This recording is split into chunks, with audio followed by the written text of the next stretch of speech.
Let's talk about all the rares from Voyage to the Sunken City. Let's start with Demon Hunter and Multi-Strike. This is a card that can go F itself. I hate this card. I hope it gets hit with the balance patch. It gets an A, but it's an angry A. Then we have Predation. I also hate this card. It also gets an A. Then we have Azshara Defector, and at least they have one rare that sucks. It gets an F. Moving on to Druid, we have Aquatic Form. This card is amazing.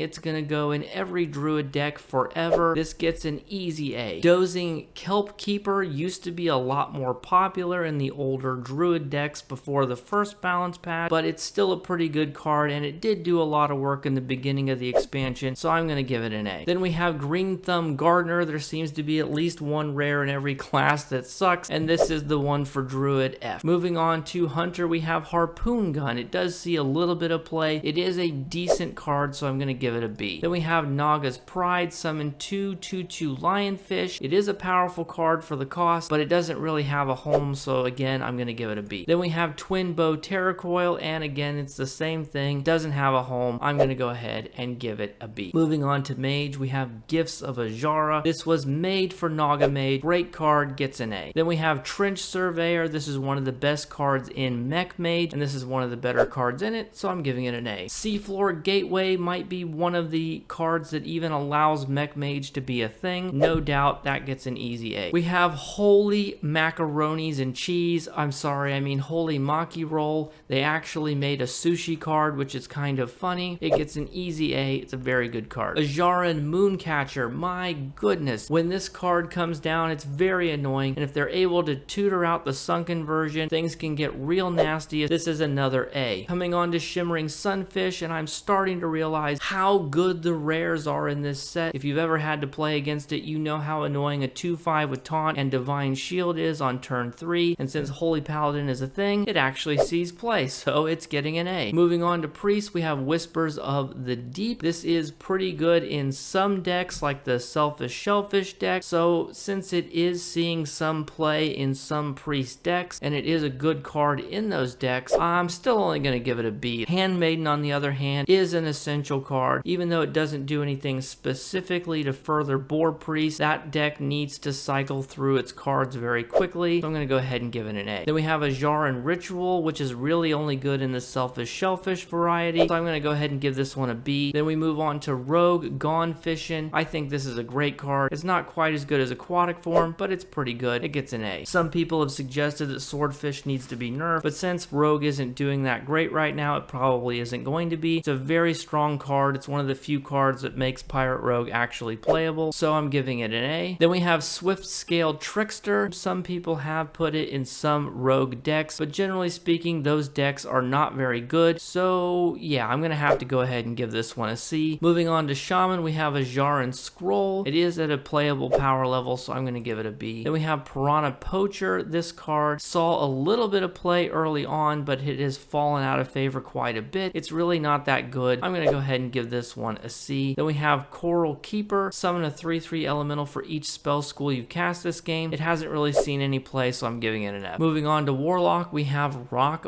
Bottom. This is decent in a Murloc Warlock deck, but that deck has not seen any play outside the first couple days of the expansion, and even then it's not really a critical card in that deck. I'm going to go ahead and give this a C. Void Gill is another Murloc Warlock card. I'm going to give it a C. Blood Scent Vilefin, even though you can kind of maybe try to do something cheeky like get a Gigafin out, it's just not a winning strategy. I'm actually going to give that one an F. Moving on to Warrior, we have Obsidian Smith. This is a staple in every Pirate Warrior deck. Very good card, going to get an A. From the Depths has been a real sleeper. It is really good in Control Warriors. Some people have even suggested it ought to be nerfed, so it's definitely a very strong card. That gets an A. Black Scale Brute is a card I have never seen anyone play, and I almost forgot it existed. F. Moving on to the neutrals, we have Helmet Hermit. I thought maybe Silence Priest might want to play it. That turned out not to be a deck, and even when it was a deck, this isn't very good in it, so that gets an F. Vicious Slither Spear is a staple in many decks, including Naga Demon Hunter and Naga Mage, so that's an easy A. Crush Claw Enforcer is a card that sees play in multiple decks, but mostly Naga Mage, so that's getting an A. Twin